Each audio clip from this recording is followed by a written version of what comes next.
everybody. Welcome to Tuesday, which is just Monday by another name. Anyway, a while back I did a video called Calgary City Council's Entitled Greed, where I kind of went over the mayor's incredibly exorbitant pension plan and the benefits and pretty much wasteful spending at City Hall. Frankly, I think we could all save a fortune as taxpayers by just getting rid of the whole lot of them. Minus Sean Chu and Jeremy Farkas, who actually have an interest in, working for the people. Now, before I run off and go to work doing what I do, make a tiny little adjustment here. I want to go into some headlines of some articles that I pulled up, given that what's currently going on with City Council for those outside of Alberta.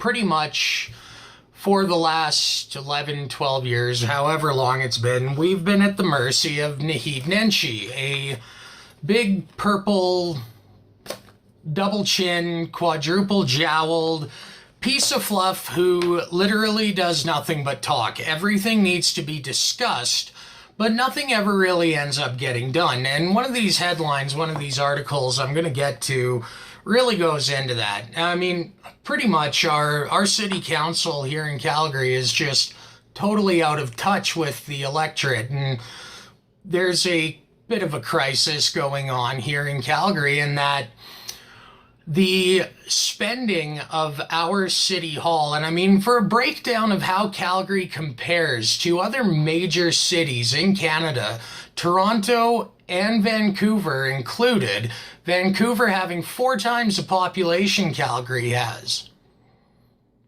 they actually spend less.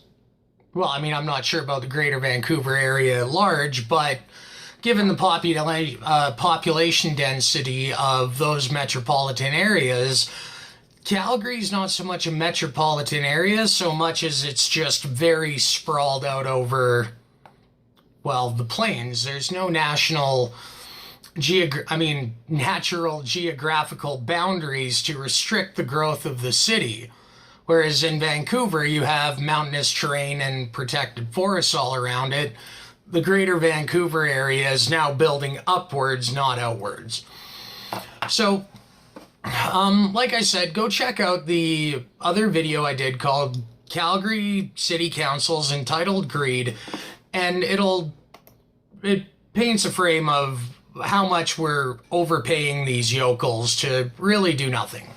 Anyway, the current situation in Calgary is that with the previous NDP government, the current Liberal federal government, and Naheed Nenshi willing to suck the lollipop of whoever's willing to dole them out a handout of cash, have pretty much crippled Calgary. They've crippled the city. They've killed off the oil field elsewhere in the province. I believe a friend of mine asked me just last night, is it true, because he had moved to Australia, you see. He asked me, is it true that Alberta's oil field is down to 1/5 of what it used to be? Well, yeah. Is it true Calgary has a incredibly high, like we're talking mid-30s% of vacancy rate in downtown skyscrapers and office buildings? This is a catastrophe, and one that Naheed Nenshi cheerleaded the bringing about of. And he spent our tax money on public art nobody asked for, nobody wanted, nobody approved of, on artists that aren't even from here, just so he could say we're a world-class city. This is a mayor who is willing to blow nearly $1 billion of our money just looking into having the Olympics. This is a guy who doesn't understand. I mean, first off, he doesn't understand that there are other ways than his ways. And frankly, Herr Mayor, I'm willing to bet I could do your job better than you, just by a little bit of diplomacy and not being such a twit in my arrogance talking to people. But you, I don't have a problem talking to like that, because I'll never forget the one day that you said to me, I would love to have you shadow me around City Hall for a day to see what my job entails, but I've already maxed out my community donation hours for the quota month, whatever the hell it was. Either way, Nenshi, you're a dick and an incompetent one. An impotent one, if you will. So anyway, let's get into the headlines now that we've kind of established what we're looking with. Now this one is from Don Braid of the Calgary Herald. While tax crisis deepens, council sort of plans a meeting. This is just typical of Nenshi and the lefty, loony liberals that make up Calgary City Council. Tax and spend, we gotta have this stuff nobody asked for. But here's the heading of the article. Here's how inept elected officials, and I do mean Calgary City officials, can deeply damage a great city. Boy, and how. Faced with tax layoffs and layoffs downtown, tax losses and layoffs downtown, impose huge tax increases on surviving businesses to make up the loss, ensuring that many of them shut down. Establish a $100 million fund to attract new businesses, then raise business property taxes so much that you drive out the companies still here while frightening away the ones that might consider coming. Debate various solutions for the tax disaster. Fail to agree and then bow to bureaucrats who say there's nothing more to be done because Naheed Nenshi got what he wanted and they talked about it. That should be enough for us lowly peasants to be content with. Caught in the furious backlash, half-bake a relief plan while most of you are away at municipalities conferences in Quebec City. Quebec is another place where, a battle was waged to cripple Alberta's economy. But Nenshi's off kissing their asses for, having the city go broke. Good job. And all you other city councillors that went with them, all 9 of you, good job to you too. Glad to see that the problem's not you. Call the problem urgent, but delay discussing it until June 17th. Or maybe move it up to June 10th. Whatever. In the end, destroy confidence in council as the only agency with any authority to fix the problem. For this council, it's mission accomplished. Now, just to put it into perspective, Worst, a eatery and drinking location downtown. Their property taxes went from $74,000 a year in 2014 to $208,000 a year in 2019. That's more than doubled over a 5-year span, meaning this goes back just further than when the people of this city somehow managed to vote again for a vainglorious idiot. Anyway, look, I'm just going to get mad if I keep going with this article, so I'm going to move on to the next one and say this in closing. The business property tax has risen to $291,000 this year from $92,000 in 2015, a jump of well over 300%. Now, next article. Mayor and council squabble over op-ed blaming the province for property tax plight. Of course, Nenshi would say that this is Jason Kenney and the Conservatives' fault because they don't agree with his ill-thought-out plan. What appeared to be a united chorus of city politicians demanding the province help the city deal with a property tax hike for businesses has struck a sour note. An op-ed column published Saturday in the Calgary Herald, signed by Mayor Naheed Nenshi and 4 councillors, said council is committed to finding a solution, in other words, committed to more talking about a solution to the city's painful tax shift, which has seen nearly 2/3 of commercial property owners served with double-digit increases this year due to redistribution sparked by plunging property values in the downtown. I guess when you kill off the oil field, they close their offices that you run your city on. I thought elephants weren't supposed to forget stuff, and that sounds pretty basic to me, even if they are purple. It noted council tried to find a solution before sending out tax bills last month, but couldn't find any common ground.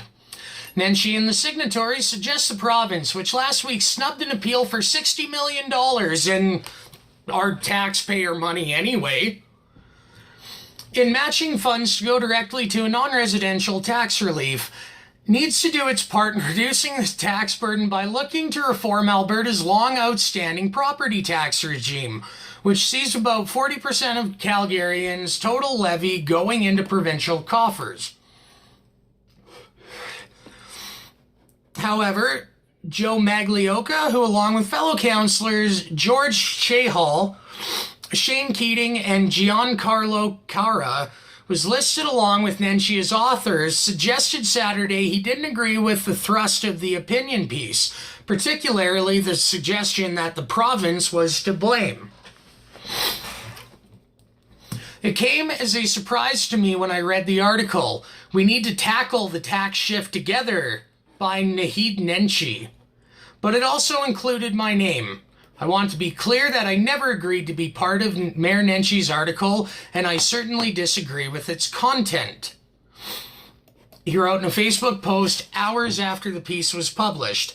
I regret the comments made by Mayor Nenshi towards our provincial Minister of Municipal Affairs, who is correct in saying that the city needs to look after its own house. Yeah, Nenshi, Farrell, the rest of you councillors, you all made this mess. Because while the rest of us were going broke, you guys decided to put in BRT routes, tear up infrastructure, blow money on public art, and completely screw the citizens of the inner city communities, forcing your bike lanes upon them. We're tired of being on the hook for your ideology. So, blah, blah, blah. So yes, Maglioka, who he asked Nenshi to remove his name from the op-ed, blah, blah, blah. Nenshi and Maglioka are currently in Quebec City for the Federation of Canadian Municipalities annual conference. Again, these guys are blowing our tax money when the coffers are dry and the city is broke to go kiss ass to the people impeding our province's economy and keeping us at like an 8% unemployment rate. Now, Farkas, on the other hand, had proposed his own plan that eyed immediate reductions to pay and benefits for council members, city management, and municipal staff, along with a suite of cost-saving measures. That was shut down. Mayor Nenshi does not like the notion that we simple, uneducated, F-350 driving, cavemen, anger machine, hillbilly cousins of progressive Albertans, us F-350 driving cavemen. Okay, anyway. Sorry. Really don't like the guy. Next one. By Sandeep Lally. For the Calgary Herald again, opinion, council's new proposals does not fix property tax system. The Calgary Chamber for 128 years has been an advocate for the business community at all levels of government. Government decision-making at all levels has a significant impact on a business's strategic plan, financial profile, and overall viability. Government policy can make or break a business, which in turn can make or break a family, because as we all know, vibrant businesses create vibrant communities and households. Very true words. Last week, we saw an example of how government leadership and decision-making, or more accurately, a lack thereof, can have a significant impact on the local business community. The issue with Calgary's property tax systems are not new. The business community has been working with the city to address them since 2017, although this problem had started long before.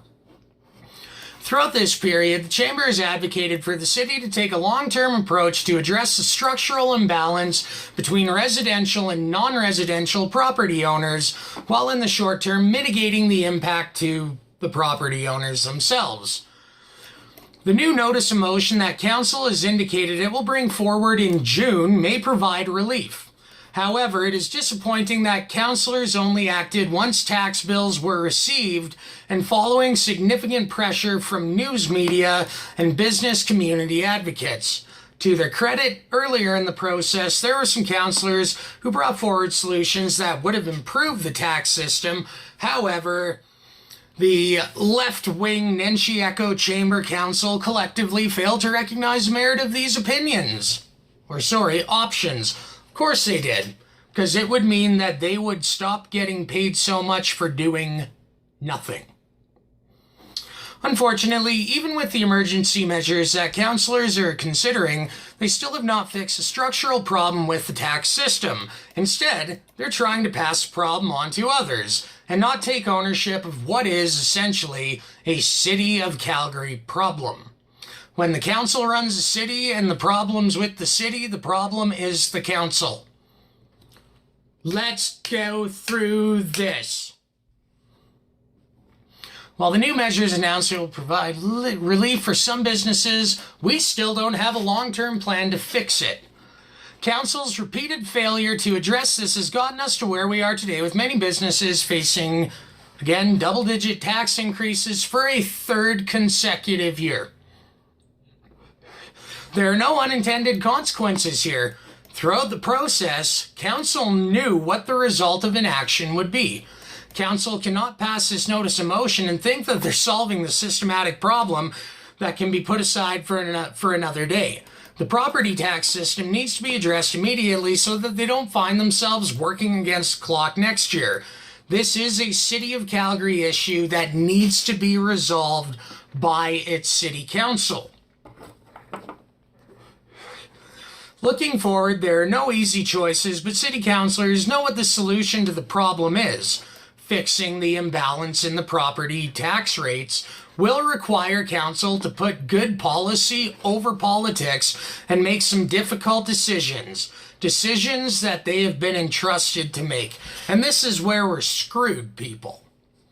Because our city council favors their politics and the attention that they get from the rest of the world. Espousing their diversity rhetoric has gone to their heads, and they are in an echo chamber. They do not care about us. They do not care if businesses are suffering. All they care about are the aesthetics of their ideology implemented. If they cared otherwise, we wouldn't be in the situation we're in. So we need our elected officials to step up. They know what the problem is. There are clear steps that must be taken to fix the system and make Calgary a more competitive place to operate a business. On behalf of Calgary's business community, we implore City Council to show the leadership they were elected to provide and work with the Chamber of Commerce and other community partners to find a solution to our problems so that we are not in the same position one more year from now. Now, I know this is going on a bit long, but I really want to frame the reality of what we're dealing with here in Calgary. These things matter. From Dave Breckenridge, again for the Calgary Herald. Calgary Council mustn't dump all city's problems on the province. Calgary, or YYC as the cool kids call it, certainly does matter, despite recent suggestion to the contrary. Obviously, there's going to be a difference of opinion on how best to demonstrate one's commitment to that principle, but the Mayor and the YYCmatters.ca survey should not be the final word on the subject. The survey's question and title certainly imply that they're preferred answers, but it's Mayor Naheed Nenshi's interpretation of the results that are really the core of the issue here. If the mayor has his own preferred approach for how best to spur economic development and growth in the city, so be it. However, disagreement with the mayor does not constitute a disregard for the city of Calgary. With an important decision facing Calgary voters on April 16th, we do those voters a disservice by pretending otherwise. Okay, this article is from April 9th, 2019, so this is fairly recent. Sorry. Alberta's election presents voters with some very different choices when it comes to a vision of how best to get Alberta's economy back on track. Certainly, if the policies implemented by Alberta's next government prove successful, then Calgary's economy will benefit too. While the city may face some unique challenges, it is not an island unto itself. Take that one to heart, Nenshi, and quit acting like an iceberg. As the mayor sees it, however, the YYCmatters.ca survey results are proof that Calgary's economic woes have been forsaken by the various parties. Nenshi last week very vocally lamented the lack of what he sees as clear solutions for bringing jobs and investments to the city or providing help for struggling businesses. Nenshi, that's your job. You're the mayor of Calgary. It's your job to make this an appealing place to want to do business.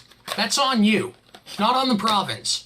It's our tax money one way or the other, and saying that it comes from them doesn't change the fact you're passing it on to us.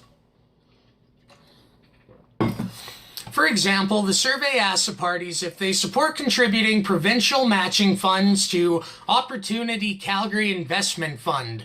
For good measure, the fund is described as a program designed to create jobs, fill downtown office spaces, and build economic resiliency. Of course, there are all kinds of reasons to be skeptical of this approach, given that only a fraction of the initial $100 million has been doled out. Some patience might be in order before concluding that it makes sense to double it, not to mention the fact that Edmonton might come calling for its $100 million check. The approach has run into problems in other jurisdictions, and there's evidence to suggest that many of these investment and relocation decisions made under such a scheme might have been made regardless. No. The starting point shouldn't be, this is the answer to Calgary's problems, so why won't these parties get behind it? The various parties could mount an equally credible argument that their proposed policies on tax reform, reducing red tape, boosting the energy sector, or encouraging economic diversification could have a positive impact on Calgary's economy and the downtown core in particular. Now, sorry, I'm going to keep going. The point of the survey should be to share these answers with Calgary voters, not to give the mayor a platform for proclaiming what he perceives to be the correct answers. We're going to leave that one at that. I got to wrap this one up slow. I'm going to skim over these last and call this one good. I got to get to work. One headline, again, another one from the Herald. Chestermere cuts taxes by 2% as Calgary's taxes climb. Chestermere is literally 10 minutes east of Calgary. It's a frickin' lake town. It's a man-made lake town. I worked there all last summer. They have beaches. They have waterfront properties and people with boats and personal docks. It's like Sylvan Lake. It's a flippin' resort place. It's a vacation town. How are they way cheaper than a city that's supposed to be a mecca and hub of commerce? And finally, in closing, from Licia Corbella, again another one from the Herald. Plans for 17th Ave show City Council has no vision or sense. Well, you're breaking new ground there, Copernicus. Look, I'm just saying, reason I'm going through all this stuff, something has got to be done to replace this old guard and irrelevant, out of touch, disconnected, and impotent Calgary City Council. I mean, out of the lot of them, The only two that ever actually take anything to council, which, by the way, has the most closed-door meetings of any level of government in the country. Nenshi was caught taking money from a lobby group. Like, he's on the take, he's pushing the narrative, he doesn't care, he's a fat pig getting big at the trough. And the rest just want to talk about how great they are when they're done, because they'll have their taxpayer-paid pensions. And these people will never feel the crunch of struggling through a bad economy. They'll just take more from us and tell us we'll endure. These aren't people who view us to be their equals that they represent. They view themselves to be our moral and intellectual superiors who deep down know it's beyond our comprehension, but they understand why we need bike lanes and for residential communities to lose all their street side parking and be told, well, you have an alleyway. Like, the bike lanes were a debacle. That's on Drew Farrell. Nenshi, he's ran the city into the ground and he's had it go broke. He's poisoned our city's relationship with the provincial government, and essentially he's like a Sadiq Khan but twice as tall and like 5 times as wide and twice his chin. No, make that like 10 times his chin as Sadiq Khan. And we're left with a bleak picture that just says we're fucked. And the people that were supposed to steer us clear of the situation that we're in are just whoring us off. And whoring themselves for whoever will vote for them. So coming ahead, Calgary, wake up and smarten up. And let's get over this left-wing, right-wing bullshit and make a return to some practical fundamentals of fiscal responsibility and small government. We can do better. We need to. But if we keep letting people like Naheed Nenshi drive us into the ground and denigrate us for questioning them, we're never going to get out of here. I'm a carpenter. You wouldn't ask me to run the wiring in your house. And you wouldn't ask me to, pipe your plumbing. Why are we asking a professional of politics? Why are we expecting that somebody whose extent of intellectual capacity is the theory of political science, why are we trusting somebody with that qualification to do what either an economist or a business lawyer is far more qualified to do? I'm just saying. An economist looks at the numbers, and the numbers don't lie. All you have to do is look at Nenshi on TV saying we're all suffering together to know that he does too. The city deserves better. We're not going to get it till we take it for ourselves. I think we all need to rethink our allegiance to colors and brand names and quit thinking that a symbol articulates a message with value. Maybe it's time we quit looking because it's easy and we started listening because that's where the truth lies. It's just my thoughts on it. Thanks for tuning in. Thanks for listening. If you like, subscribe. If you're from Calgary or Alberta or just somebody into politics that, wants to get this kind of stuff out there. Like, share, comment, interact. Let me know what you think. Keep in touch. Stay safe. I'm out.